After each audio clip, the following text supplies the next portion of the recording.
If you're like most people, you've probably spent hours reading books or watching videos, consuming information fast, right? But here's the thing. When we rush through stuff, we miss the point. It's like eating a meal in 5 minutes and not really tasting anything.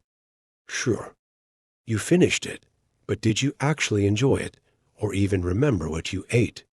That's what happens when we read too quickly or binge watch videos. Yeah, you can read a whole book in an hour or watch a ton of videos.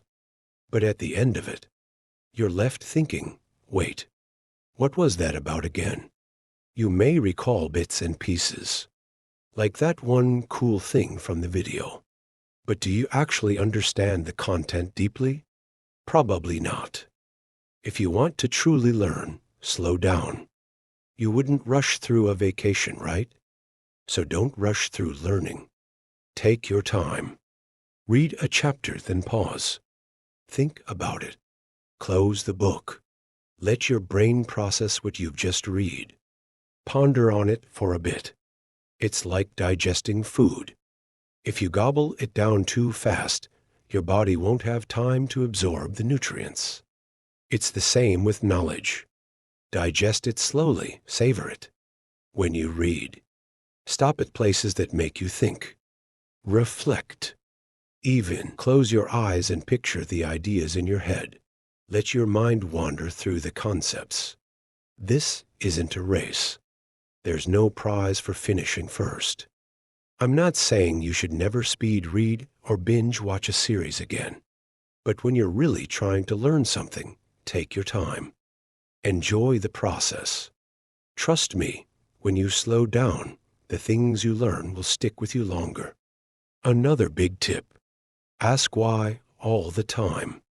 Whenever you come across something interesting, or even something you don't quite understand, ask yourself, why is this important? Why does it work that way? This habit of asking questions will help you get to the heart of things.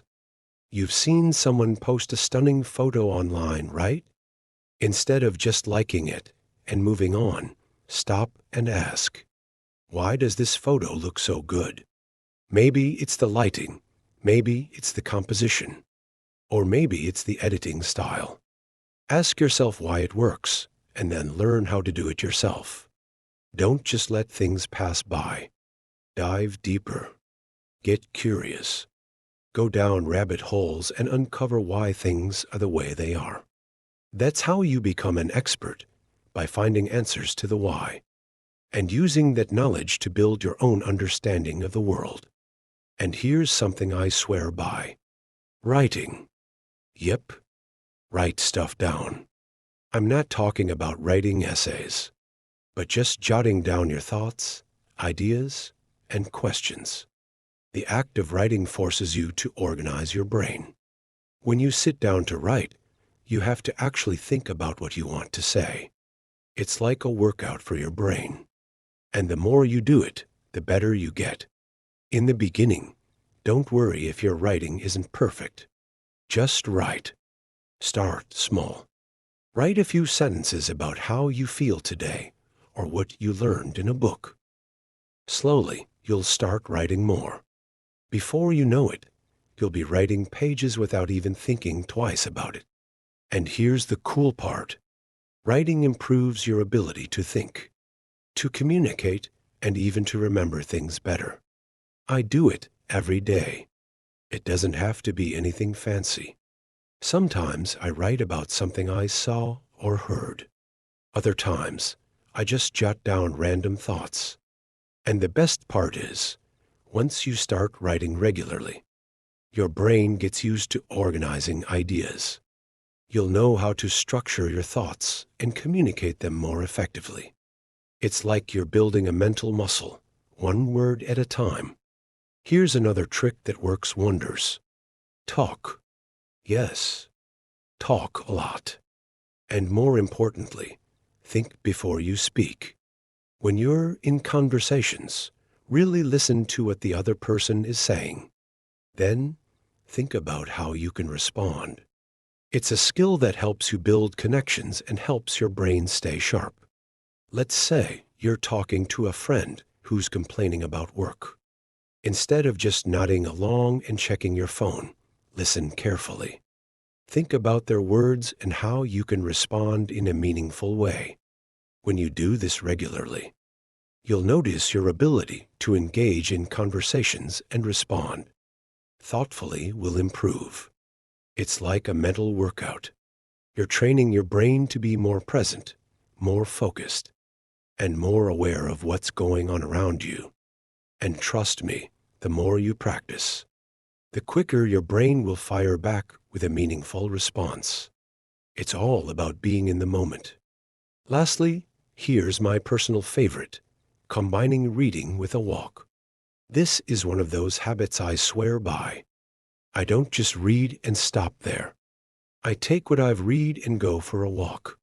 As I walk, I think about what I just read.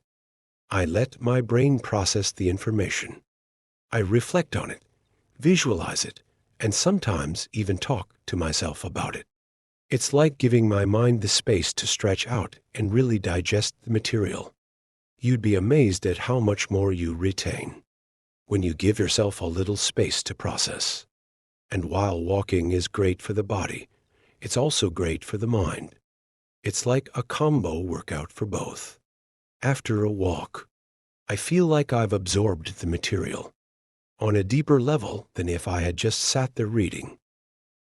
So, to sum it all up, if you want to really grow your brain and become more effective in learning and in life, here's the formula. Slow down. Ask why. Write things down. Talk more. And find ways to integrate movement with your learning.